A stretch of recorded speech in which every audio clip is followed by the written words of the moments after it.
Welcome to only IAS. स्वागत है आप सभी लोगों का प्रीलिम बूस्टर न्यूज डिस्कशन में। आज 20 जून 2022 है, तो आइए देख लेते हैं कि ऐसे कौन से इंपॉर्टेंट आर्टिकल्स हैं जो आज हमें कवर करने हैं। हमारा फर्स्ट आर्टिकल ब्लैक डेथ के बारे में है। ब्लैक डेथ जिसने 1347 ऑनवर्ड्स यूरोप को अपने कब्जे में लिया, इनफैक्ट दुनिया के एक बहुत बड़े हिस्से को अपने कब्जे में लिया और यूरोप की आधी आबादी को ख़त्म कर दिया। इसका ओरिजिन कहाँ हुआ, इस संबंध में हाल ही में नेचर जर्नल में, एक प्रकार का जर्नल है ये नेचर, उसमें एक स्टडी को पब्लिश किया गया। ये कहा गया कि मॉडर्न डे नदन किर्गिस्तान में ये प्लेग 1338-1339 के दौरान इवॉल्व हुआ, वहीं ये ओरिजिनेट हुआ। इसके 7 से 8 साल बाद इसने दुनिया के एक बहुत बड़े हिस्से को अपनी चपेट में लिया। ये प्रेजेंट स्टडी बताती है। अभी तक की धारणा क्या थी? अभी तक की धारणा ये थी कि ये जो प्लेग है ये चाइना में ओरिजिनेट हुआ था। सिल्क रूट के व्यापार के जरिए ये पहुंच जाता है यूरोप के कई सारे हिस्सों में। उसके बाद होता क्या है कि 13 की हम बात कर रहे हैं, 19 नहीं, 1347 में इटली का ये जो हिस्सा है ये सिसिली का है। यहाँ पर कुछ व्यापारी जहाज पहुँचते हैं, लोग जाते हैं वहाँ पर सामान रिसीव करने के लिए, लोगों को रिसीव करने के लिए, लेकिन कोई उतरता नहीं है। लोगों को बड़ा आश्चर्य हुआ कि जब जहाज पहुंच गए हैं किनारे तो कोई उतर क्यों नहीं रहा। लोग जहाज में एंटर करते हैं तो बहुत सारे लोग वहां मरे पड़े हुए थे। कुछ लोग जो जिंदा भी थे वो जैसे तैसे ही जिंदा थे और शिप को किनारे तक लगा पाए थे। लोगों ने उनको उतारा। वो इस बात से बिल्कुल अनजान थे कि वो किस बीमारी से ग्रसित हैं और ये बीमारी संक्रामक भी है जो फैल सकती है। ये प्लेग था जिसने इस जहाज को अपनी चपेट में लिया था। उसके बाद ये प्लेग जो है वो इटली से होते हुए यूरोप के अन्य हिस्सों में फैल जाता है।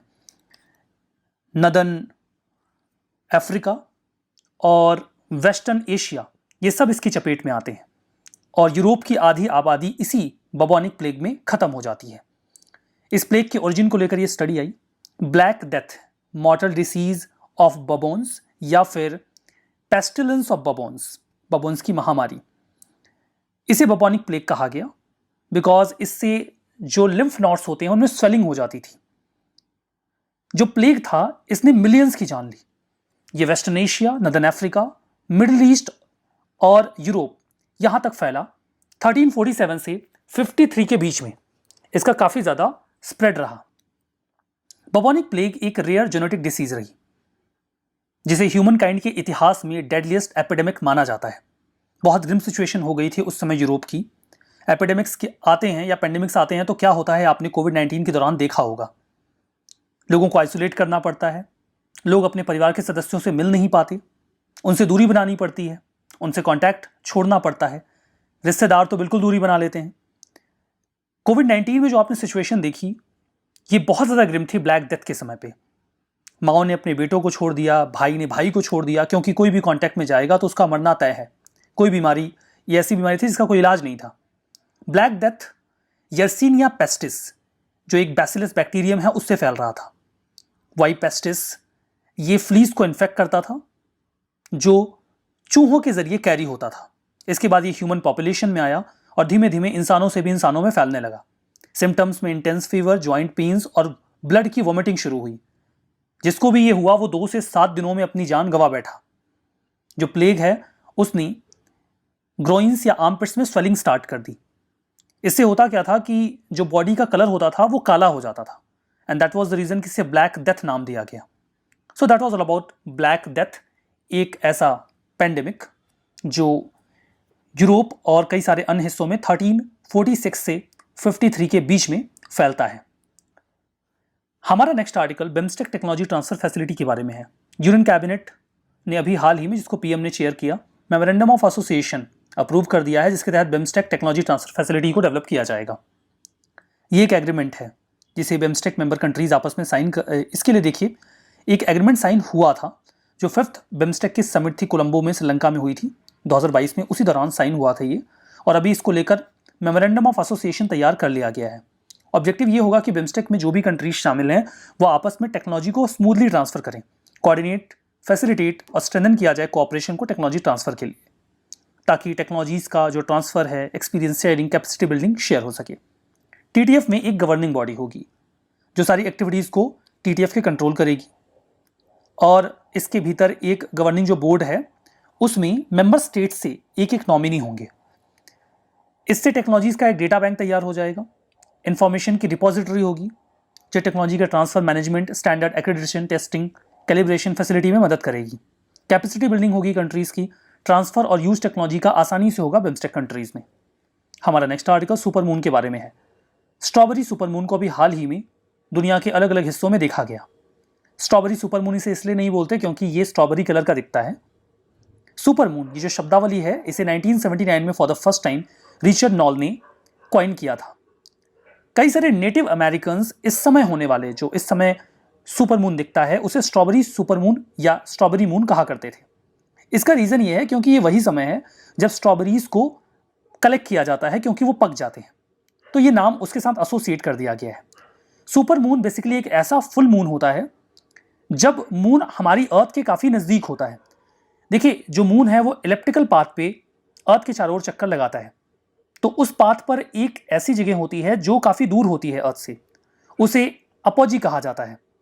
और एक डिस्टेंस कंपैरेटिवली क्लोज होती है, वी कांट से कि एकदम नजदीक आ जाता है, कंपैरेटिवली क्लोज होती है, उसे पेरिजी कहा जाता है। पेरिजी मतलब पास, अपोजी मतलब दूर।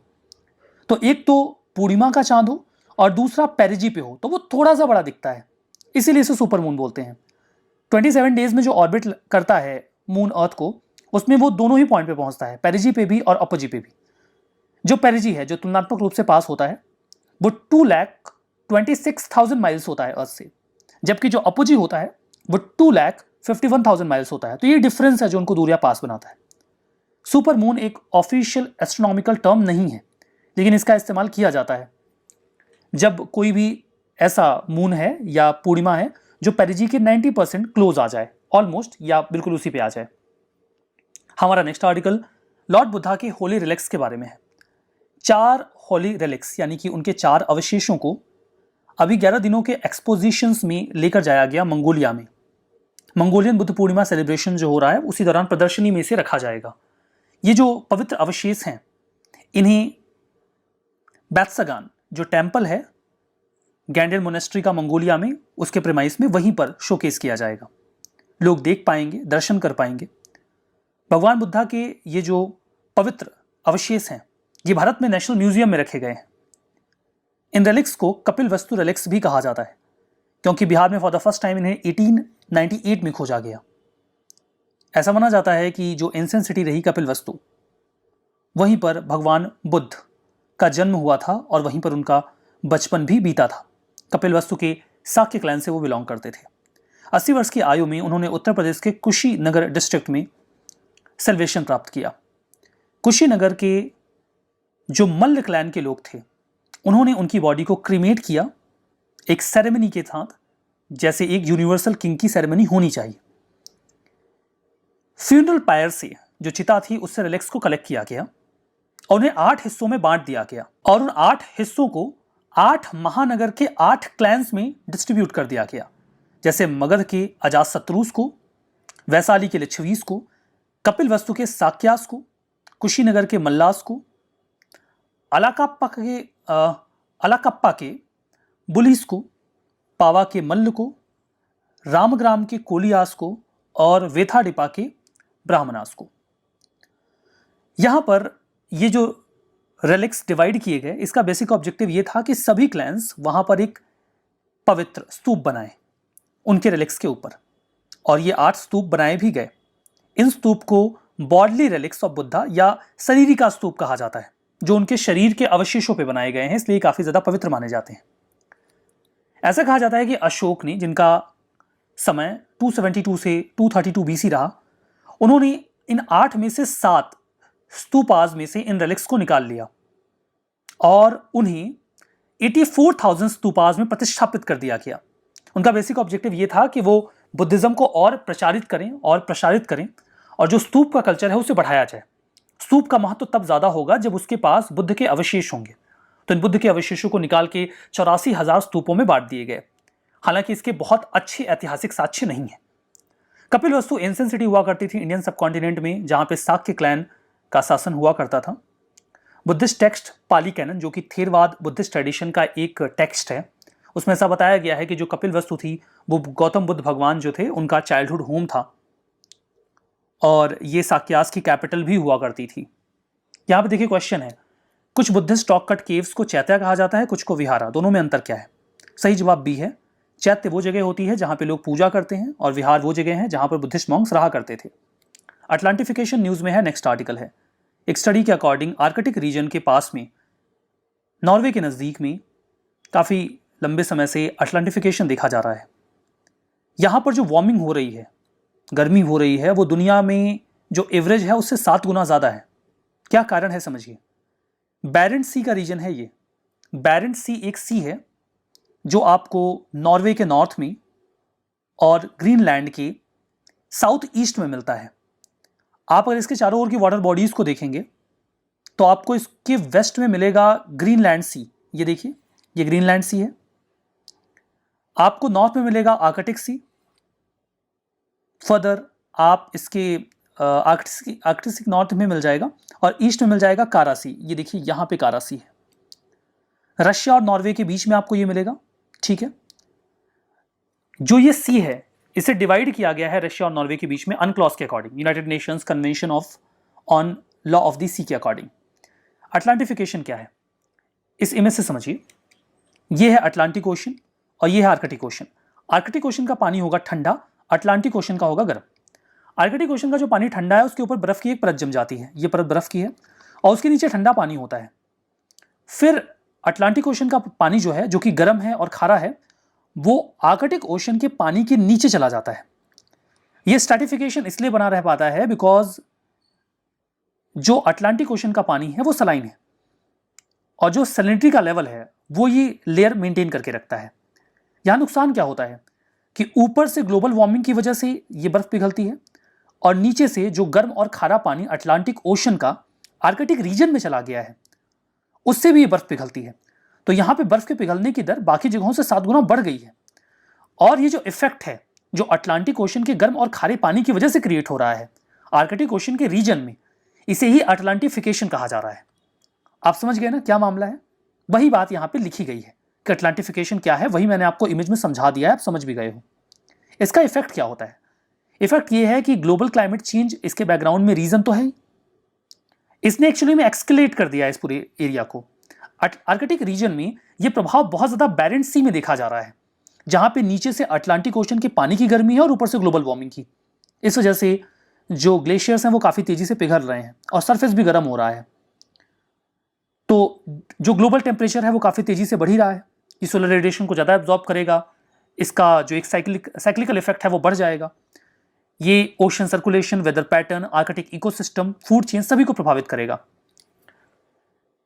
यहां पे देखिए क्वेश्चन है, जैसे कि साइंटिफिक व्यू ये है कि ग्लोबल टेम्परेचर को हमें प्री इंडस्ट्रियल लेवल से 2 डिग्री सेल्सियस के ऊपर नहीं जाने देना है, लेकिन अगर ये 3 डिग्री सेल्सियस के ऊपर चला जाए तो इसका क्या इफेक्ट होगा?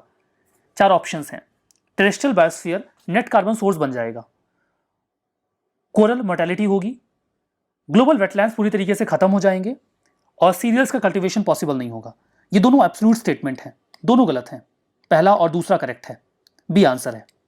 हमारा next article ancient rock painting के बारे में है, जिसे हाल ही में तमिलनाडु के इरोड डिस्ट्रिक्ट के बारगूर हिल्स में खोजा गया। यहां पे एक 30 फीट ऊंची और 250 फीट लेंथ की रॉक पे हमें रेड, ऑकरी और व्हाइट कलर की पेंटिंग्स मिली हैं। इसमें है हंटिंग सीन, जहां पे ह्यूमंस जो डियर यानी कि हिरन के हर्ट्स हैं उनका शिकार कर रहे हैं। अलग अलग साइज के जो हिरन हैं वो भी देखे गए हैं। एक एंथ्रोपोमोग्राफिक पेंटिंग मिली है, मतलब इंसान के साइज की एक पेंटिंग मिली है जो 4 फीट ऊंची है, जो मदर गॉडेस जो एक मेगालिथिक स्ट्रक्चर है उससे मिलती जुलती है। 2 हिरन और कुछ एनिमल्स भी उनके नीचे देखे गए हैं लेग के पास में। ये डिपिक्ट करता है कि लोग जो फिगर है उससे ब्लेसिंग के लिए जाते हैं, हंटिंग रिसोर्सेज के लिए। एलिफेंट, टाइगर और डियर पेंटिंग में अवेलेबल हैं। क्रीसेंट से ऑब्जेक्ट पर एक मैन को खड़ी हुई पोजीशन में भी पेंट किया गया है। जो बॉटम लेयर है वहां पे रेशियल कॉन्फ्लिक्ट को भी दिखाया गया है लोगों के बीच में, जहां पे 3 लोग 10 लोगों के अगेंस्ट में खड़े हैं। तो ये तो पेंटिंग का डिस्क्रिप्शन है। देखिए पेंटिंग में 2013 में एक प्रश्न पूछा गया है कि इंडियन रॉक कट आर्किटेक्चर जो है उसके संबंध में 3 स्टेटमेंट है। बादामी जो केव्स हैं वो oldest surviving rock cut caves हैं, दूसरा है बराबर rock cut caves originally Ajivikas के लिए बनाई गई एम्परर चंद्रगुप्त मौर्य के द्वारा, और तीसरा एलोरा की जो केव्स हैं वो डिफरेंट फेथ के लिए हैं। यहाँ पे देखिए पहला स्टेटमेंट गलत है, because oldest surviving rock cut caves बराबर केव्स ही हैं, और जो बराबर रॉक कट केव्स हैं इसे अशोक और उनके बेटे दशरथ के समय में बनाया गया था, तो चंद्रगुप्त मौर्य का टाइम भी गलत हो जाएगा। ये तो सही है। देखिए क्वेश्चन कैसे बनाया एग्जामिनर ने, उन्होंने बादामी बराबर केव का डिस्क्रिप्शन लिया होगा और पहला स्टेटमेंट बनाया होगा कि Barabar cave oldest surviving rock cut caves हैं, फिर बराबर को हटा के बादामी डाल दिया और ये कुछ स्टेटमेंट गलत कर दिया।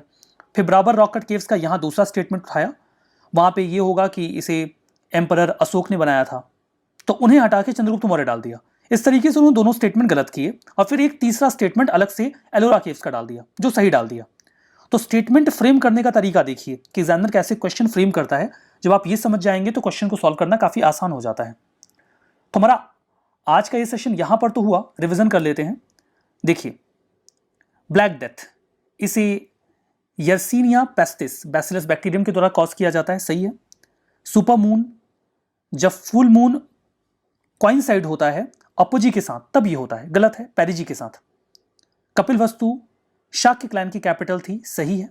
अटलांटिफिकेशन नॉर्वेजियन सी में देखा जाता है, ये गलत है। हमने अभी देखा था कि ये जो इफेक्ट है ये जिस रीजन में, यहां पर देखिए इस आर्टिकल में हमने इसके बारे में डिस्कस किया था, दैट इज अबाउट बैरेंट सी, तो ये वाला स्टेटमेंट भी गलत हो गया। बिम्स्टेक टेक्नोलॉजी ट्रांसफर फैसिलिटी, ये बिम्स्टेक कंट्रीज में टेक्नोलॉजी ट्रांसफर को फैसिलिटेट करेगा, ये सही है, फैसिलिटेट करेगा, ये वाला सही हो गया, ठीक है। तो आज का ये सेशन यहाँ पे समाप्त होता है। बहुत बहुत धन्यवाद।